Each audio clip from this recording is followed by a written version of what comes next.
Ang prayer po ang isa sa greatest ministries na maaari pong magkaroon ng isang mananampalataya. Ito po yung nagbibigay ng lakas, nag-uugnay po sa atin sa Diyos at tumutulong po sa iba. Bago pa man po mag-preach, magturo at maglingkod sa kapwa, tinatawag na po tayo ng Diyos na mag-pray. Doon po sa book of 1 Timothy chapter 2 verses 1 and 2, inilalagay po ni Paul ang prayer bilang pangunahing purpose ng church. At hinihimok niya ang mga mananampalataya na ipag-pray po ang lahat ng tao, maging ang mga nasa kapangyarihan. Dahil ang prayer ay nakaka-influence po ng mga tao bayan, bansa, at maging mga churches. Ang isa pong praying church, ang isang church na mapagpakumbaba at lumuluhod sa harap po ng Diyos ay nagiging powerful church dahil ito po ay nakikipag-partner sa mga purposes ng Diyos. So sa gabi pong ito, let us all learn how to pray. Ang pamagat nga po ng atin pong pag-aaralan ngayong gabi ay The Church on its Knees. Basahin po natin ang ating text mula po sa 1 Timothy chapter 2 verses 1 and 2. I urge you then, first of all, that petitions, prayers, intercession, and thanksgiving be made for all people, for kings and for all those in authority, that we may live peaceful and quiet lives in all godliness and holiness. So, dako na po tayo sa point number 1, pray for all people. Basahin po natin muli ang atin pong text, 1 Timothy chapter 2 verse 1 lang. Ang sabi dito ni Apostle Paul, I urge then, first of all, that petitions, prayers, intercession, and thanksgiving be made for all people. Kapatid, imaginein mo ang isang doktor na naka-duty sa emergency room.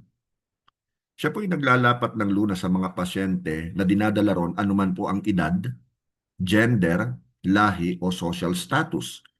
Gayun din naman po tinatawag tayo ng Diyos na ipag-pray ang lahat ng wala pong pinipili o kinikilingan. Ang sabi nga po ni Oswald Chambers, prayer is not preparation for the greater work. Prayer is the greater work.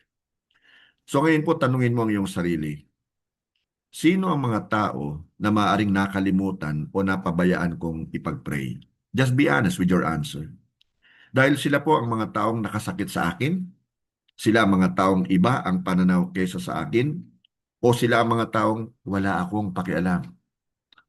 Ngayon, gumawa ka ng list ng mga taong iyong ipagpe-pray kasama ang iyong pamilya, kaibigan, church leaders, churchmates, classmates, workmates, at maging ng mga taong kumokontra o tumutuligsa sa iyo. Make a list of them. Ipag-pray mo sila. Bagamat mahirap, sinaktan ka, but just the same, ipag-pray mo sila. Kailangan natin gawin yun. And always remember that even Jesus, while he was hanging on the cross, prayed for the people who hurt him, who crucified him. Ang sabi niya, Father, forgive them, for they do not know what they are doing. Second point po, remember those in authority. Pagpatuloy po natin yung ating text kanina, 1 Timothy chapter 2 verse 2a, for kings and all those in authority. Now, ang kaligtasan po ng eroplano at maging ng mga pasahero nito ay nakadepende po yan sa piloto. Agree? Kapag tama po ang desisyon ng pilot sa pagpapalipad, ligtas at makakarating po sa kanilang pupuntahan ang mga pasahero at ang eroplano. Tama po ba? Now, ang point, gayon din naman, nangangailangan din po ng karunungan mula sa Diyos ang ating mga leaders at lahat po ng may kapangyarihan upang makapaglingkod sila ng maayos. So you see the value, the importance of prayer. At sinabi nga po ni Billy Graham, the late Billy Graham, when God's people pray, God works in remarkable ways. Praise God. So ito po ang question sa atin ngayon as a reflection. Ginugugol ko ba ang mas maraming oras sa pagpuna at pamimintas sa aking mga leaders kaysa sa pagpipray sa kanila? Saan mo ginagamit yung energy mo, kapatid? Iwasan natin gamitin natin yung ating energy para pintasan yung mga leaders natin. And always remember na wala pong perfect. Si Jesus lang po yun. So, manalangin po tayo ng regular para sa mga officials ng atin pong government. Lalo na po sa panahon natin ngayon na nagkakagulo talaga yung mga namumuno sa atin. Hindi mo na maintindihan kung sinong paniniwalaan mo. Let's pray for them. Pag-pray po natin yung mga pinuno ng ating barangay. Ipag-pray po natin yung ating mga pastors at mga servant leaders. Ipag-pray po natin yung mga teachers natin kung kayo po ay nag-aaral. At syempre, pag-pray nyo kung kayo nagtatrabaho, yung mga may-ari ng kumpanyang pinagtatrabahuhan nyo and even yung mga authorities above you. Siyempre, pag-pray pa po rin natin ang iba pang may kapangyarihan.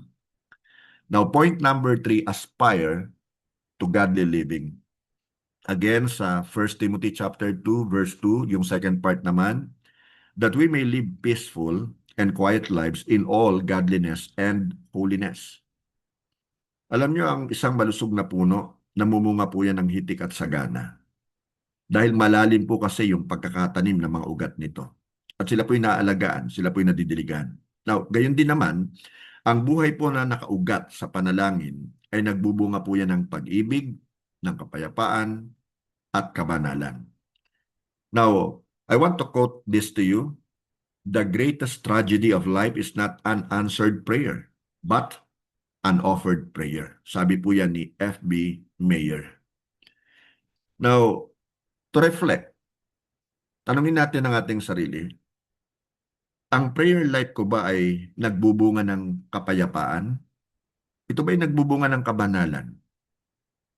Ang prayer life ko ba ay nagbubunga ng unity at Christ-like character? Hayaan mo kapatid na ang panalangin ang humubog sa iyong pag-uugali. Ang humubog sa iyong pananalita at gawa upang ang iyong buhay ay maging salamin ni Kristo sa bawat pagkakataon. Now here's the last point, yield to God's purpose. Doon naman po sa book of Romans chapter 12 verse 2, it is written, do not conform to the pattern of this world, but be transformed by the renewing of your mind. Then you will be able to test and approve what God's will is, His good, pleasing, and perfect will. Hinuhubog po ng Diyos ang isang tao na nagpapasakop sa kanyang kalooban sa pamamagitan po ng prayer. Tulad po ng isang magpapalayo, ng isang potter na humuhubog sa clay kapag ito ay nagpaparaya sa kanyang mga kamay. Inaalaw ng clay na hubugin siya ng kanyang potter. Now, prayer is aligning ourselves with the purposes of God according to E. Stanley Jones. Kaya dapat po tsakin natin na yung prayers natin ay laging naka-align sa purposes ng ating Panginoon. Tanungin natin muli ang ating sarili, naghahangad ba ako ng sarili kong kagustuhan lamang? O nagpapasakop ba ako sa kalooban ng Diyos? Napakahalaga pong sagutin natin ang mga katanungang yan from the bottom of our hearts, sincerely and honestly. Dahil ang sagot po sa katanungang ito ay nasusukat sa pamamagitan po ng iyong mga motibo, damdamin pagkatapos mag-pray, at kahandaang tanggapin ang sagot ng Diyos. Simulan mo ang bawat panalangin ng merong pusong nagsasabing, Panginoon, mangyari po ang kalooban mo. Remember, tulad po ng prayer ni Jesus while He was suffering in the Garden of Gethsemane or at the Garden of Gethsemane. So, kapatid, magtiwala tayo sa Diyos kahit iba ang kanyang sagot sa iyong inaasahan o gustong mangyari. And always remember this, His ways are not your ways, His thoughts are not your thoughts. Mas mataas po ang kanyang nalalaman kaysa sa atin na meron talagang very limited knowledge. Magkaroon tayo ng pusong handang tanggapin ng pasya at kalooban po ng Diyos. Paniwalaan mo kapatid na ang plano niya ay mas maganda kaysa sa plano mo at asahan mong bibigyan kanya ng lakas at kapayapaan kapag isinuko mo sa kanya ang sarili mong kagustuhan. Sa atin pong napag-aralan ngayon, ipinapaalala lamang po sa atin ni Apostle Paul na ang prayer ay hindi po optional. Ang prayer po ay essential. Napakahalaga po nito. Ang isang intercessor ay nagiging blessing sa kanyang kapwa. Blessing po sa church na kinabibilangan niya at mayroon pong impact sa kanyang bayan sa pamamagitan po ng paghingi ng katwiran, kapayapaan at pagbabago sa lipunan. Now, Kapwa ko intercessor. Kapwa ko lingkod ng Diyos. Makilala nawa tayo bilang mga taong hindi lamang problema ang laging laman ng ating isip at bukang bibig, kundi makilala tayo bilang mga taong nagtitiwala sa Diyos at naglalapit at nagtataas sa Kanya ng ating mga pagsubok at mga problema sa pamamagitan ng panalangin, may pananampalataya. Kaya lagi po nating tatandaan ito mga kapatid, pray for all people, remember those in authority, aspire to godly living, and yield to God's purpose. At mabubuo po natin yung salitang pray. Ano po? Nawa po may natutunan tayo sa atin pong maikling pag-aaral at tayo po ay mag-pray na mga kapatid.